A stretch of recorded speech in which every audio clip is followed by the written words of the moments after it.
குப்பம் பிளாக்ல டிவிஎம்எஸ் தொண்டாந்தம்சி ஸ்கூலில் science teacher work பண்ணியிருக்கேன். என் பேர் ஜெயலட்சுமி. 2009 பேட்சில் ஜூலை 16 என்னோடய அப்பாயின்மெண்ட்.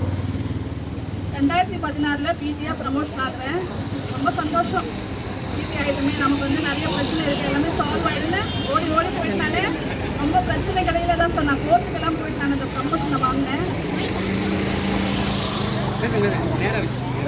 கிட்ட வைமா. ரொம்ப ரொம்ப சந்தோஷம். உண்மையாகவே நான் இந்த ப்ரமோஷன் வாங்கும்போது அதாவது அளவற்ற மகிழ்ச்சி. நம்ம அடுத்த கட்டத்துக்கு போயிட்டோமேன்னு சொல்லிட்டு அதுக்கப்புறம் தான் அதோட சேலரி ஃபிக்ஸேஷன்லாம் பார்க்கும்போது அப்புறம் எனக்கு எதுவுமே தெரியலைங்க.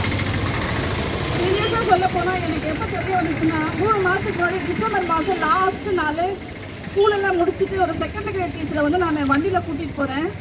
அவங்க எப்படா அப்பாயின்மெண்ட்னா 2008. ஏதோ கேஷுவலாக பேசுவோம், டீச்சர் நீங்கள் எப்போ அப்பாயின்மெண்ட் உங்கள் சேலரி என்னன்னு சொல்லி கேட்கும்போது ஒரு அமௌண்ட்டு சொல்கிறாங்க. எனக்கு உண்மையாக வண்டியே ஓட்ட முடியல சார். சீரியஸாக நான் என்ன நம்ம ஒரு பிசி ஆகிட்டு நம்ம இந்த அளவுக்கு லாஸ் ஆகிட்டுமா அப்படிங்கிறது வந்து எனக்கு வந்து ஒரு ஆட்டாமை தான். என்னை கூப்பிட்டு கிடையாது யாரும் சைட்டுக்கு. பட் நான் சொல்லிகிட்டே இருப்பேன், நான் கூட இதில் வந்தால் நல்லா இருக்குன்னு சொல்லுவேன். ஆனால் சீரியஸாக நான் வந்து ரொம்ப சஃபர் ஆகிட்டுன்னு சொல்லிட்டு வரும்போது தான் திரும்பி எனக்கு ஒரே ஒரு கால் பண்ணாங்க. இது மாதிரி வரையா ஜெயனா, கண்டிப்பாக வரணும்னு சொல்லிட்டு அன்றைக்கிலேருந்து நான் வந்துட்டுருக்கேன்.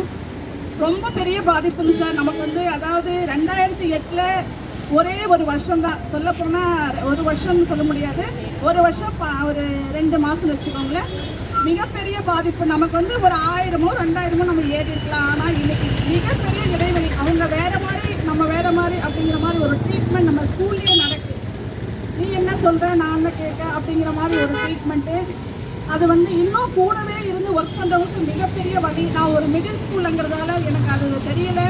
பட் இது தெரிஞ்ச போது நான் ரொம்பவே உடஞ்சு போயிட்டேன்.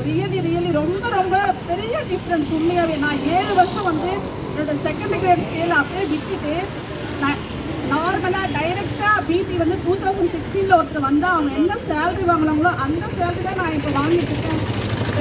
வெரி விஷயம். உண்மையாகவே சொல்ல முடியாத, எனக்கு வந்து என்னதான் சொல்கிறதுன்னு தெரியல. ஏன்னா எங்கேயோ இருக்க வேண்டிய சேலரி நம்ம வந்து கம்பேர் பண்ணவே முடியாத அளவுக்கு நான் ரொம்ப சீப்பாக அது வாங்குறேன் அப்படிங்கும்போது மிகப்பெரிய வருத்தம். அதனால தான் கண்டிப்பாக சத்தியிலேருந்து தானே அகப்பையில் வரும்ன்ற மாதிரி நமக்கு நார்மலாக முன்னே அடிப்பட்டது அந்த 3000 பேசிக் எங்கே அடிப்பட்டு போச்சோ அது அப்படியே வளைஞ்சு வந்து இந்த பே கமிஷனில் மிகப்பெரிய ஒரு சஃபர் ஆகிடுச்சு. அதுக்கப்புறம் நம்ம இனிமேல் நம்ம இப்போ மீட் எடுக்கணும், எப்போ மீட் எடுத்தாலும் இது நம்ம சரி பண்ணவே முடியாத ஒரு நிலைமையில இருக்கிறோம்.